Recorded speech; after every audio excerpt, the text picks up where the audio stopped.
کربلا کی جنگ تھی.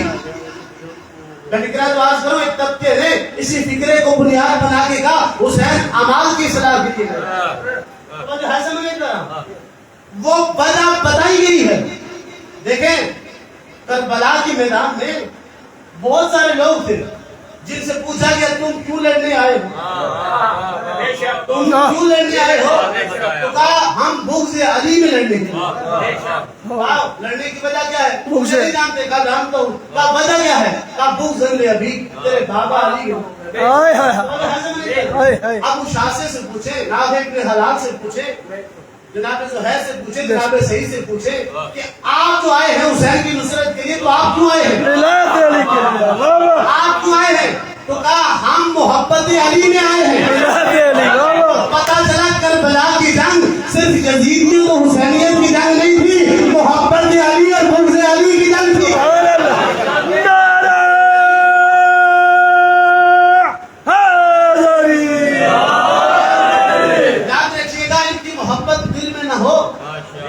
عبادت قبول نہیں کرتا, اللہ عمل قبول نہیں کرتا. کوئی عمل قبول نہیں ہوتا اگر ان کی محبت دل میں.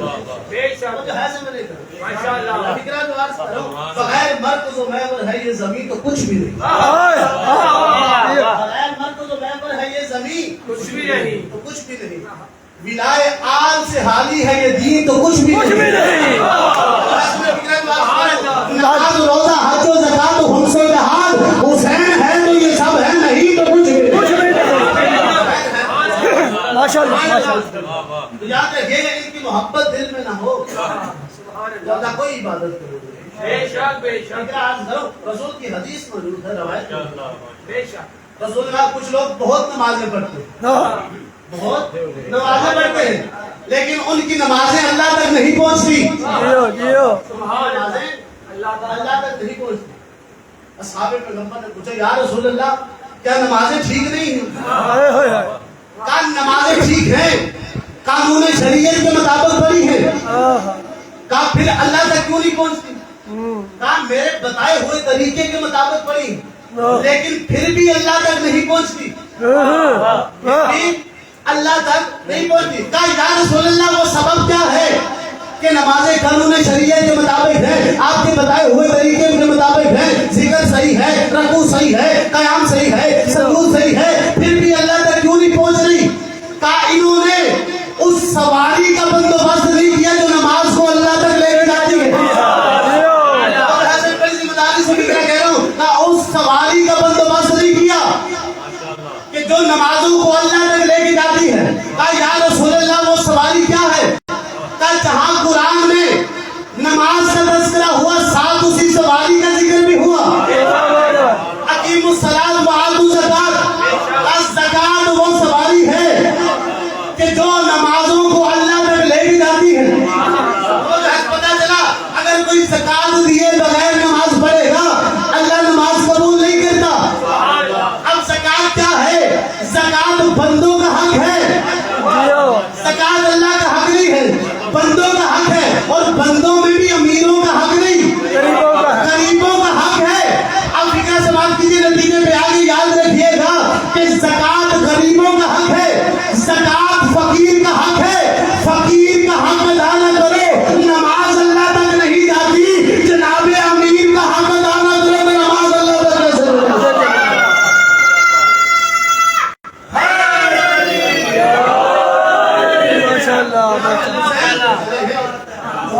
اعمال کی اصلاح کے لیے وہ عقائد کے درست کرنے, بے شک ان کے عقیدوں کی درستگی کے لیے. دیکھیں ان عقیدوں میں ایک عقیدہ یہ تھا ترجیح اہل بیت کا, ترجیح اہل بیت کا. اہل بیت کو ترجیح نہیں دی جا رہی تھی, حسین کے ہوتے ہوئے یزید کی بیعت کی جا رہی تھی. حسین کے ہوتے ہوئے یزید کی بیعت کی جا رہی تھی, موجہ چھوڑ دی کہ موجہ کو فاجر کے بیعت کی جا رہی تھی. حسین جیسے شہنشاہ کو چھوڑ کے مولانا مودودی سے کسی نے کہا, سوال کیا تو جو ہے ترجیح اہل بیت, ترجیح اہل بیت کیا ہے؟ کہا کہ جب سب نے بیعت کر لی تھی تو حسین نے کیوں نہیں کی؟ انہوں نے کہا تمہارا سوال غلط ہے, ترجیح اہل بیت سنیے,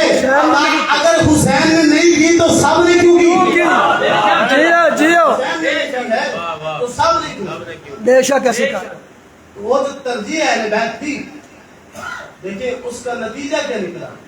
وہ ترجیح اہل بیت عقیدے سے ہوتی. جناب حور جو تھے، جب حسین کے لشکر کو روکا تو امام حسین نے کہا کہ تیری ماں تیرے غم میں ماتم کرتی. دیکھیں جناب حور کے سینے میں تو ایک عقیدے کا ذرہ چمک رہا تھا، ترجیح اہل بیت کا ایک ذرہ چمک رہا تھا جو بعد میں آفتاب بنا. اس نے کہا کہ میں بھی پلٹ کے یہی فکرہ کرتا ہوں، کیا کروں؟ آپ کی ماں زہرا، آپ سیدہ کے بیٹے، یہ تھا جناب حر کا عقیدہ، جن عقیدہ ان کو علیہ السلام کر گیا. بے شک کربلا کی جنگ محبت علی اور بغض علی کی جنگ. بے شک بس درد آل محمد کی دو فکریں سنیے گا. یہی وجہ ہے کہ جس پر جناب شکرہ نے کہا کہ پھوپھی اماں کو میرے سہارے چھوڑ کے جاؤ، تو علی کی بیٹی نے کہا تھا میری چادر کے بغیر میرے باب علی کی ولایت نہیں بچ سکتی. اس مولا علی کی ولایت کو بچانے کے لیے بڑا خرچہ ہوا، بڑا نقصان ہوا ہے علی اور بطول کا، اولاد گزری ہے. اللہ تعالیٰ نے کتنی قربانیاں دی ہیں اس انوادے نے مولا علی کی ولایت کو بچانے کے لیے. جس وقت چہلم کے دن ہے، حسین کے لٹے ہوئے لاشے پہ بہن آئی ہے. ایک مرتبہ فکرہ کہا بھیا حسین دل میرا بھی بڑا تھا، میں تیرا چہلم کربلا میں کرتی، کیا کروں نانے کی امت رسیاں لے کے آ گئی ہے، تیری زینب شام جا رہی. اتنی بڑی قربانی ہے علی کی بیٹی کی. دو درد ایسے ہیں جو شیعہ قوم کو کبھی نہیں بھولتے. ماں کا دربار جانا، بیٹی کا بازار، یہ وہ قربانیاں ہیں مولا علی کی ولایت کے لیے. ایک مرتبہ جب قافلہ تیار ہوا، تیرا میرا چوتھا امام اپنی نماز میں ایک شخص کے لیے لعنت کرتا تھا جس کا نام تھا حارث بن نوفل. جانتے ہو اس نے کیا کیا تھا؟ شمر کمینے نے کہا کہ سارے رستے تیرا کوئی کام نہیں ہے، میں قربانی سنا رہا ہوں علی کی بیٹی.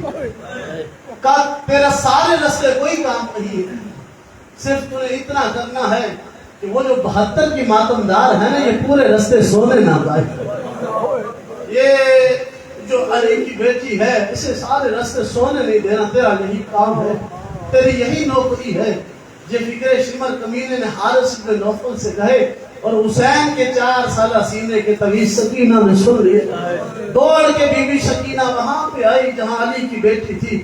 کہا پھوپھی اماں ہو سکے تو سارے رستے سونا نہیں، میں سن کے آئی ہوں حارث کی ڈیوٹی لگ گئی ہے، اگر تو سوئے تو وہ تم پہ ظلم کرے گا. ایک مرتبہ تڑپ کے علی کی بیٹی نے کہا کہ جس کا اکبر جیسا مارا گیا ہو، جس کا عباس جیسا مارا گیا ہو، جس کا حسین جیسا مارا گیا ہو، اس نے کہاں سونا ہے. میں کبھی اکبر کا ماتم کر لوں گی، کبھی حسین کا ماتم کر لوں گی، بس عزادار و دو فکروں کی اجازت پاک نتیجے کی جا رہی ہے. جب کہا نا کہ میں اکبر کا ماتم کر لوں گی، یہ حارث کمینے کی ڈیوٹی لگی. چلا قافلہ اسیران کربلا کا 66 راتوں کا یہ قافلہ تھا. 44 راتیں درد والا فکرہ ہے، 44 راتیں گزر چکی تھی کہ موصل کے باہر اس قافلے نے رکنا تھا. جاگتی رہی علی کی بیٹی، چلتا رہا قافلہ.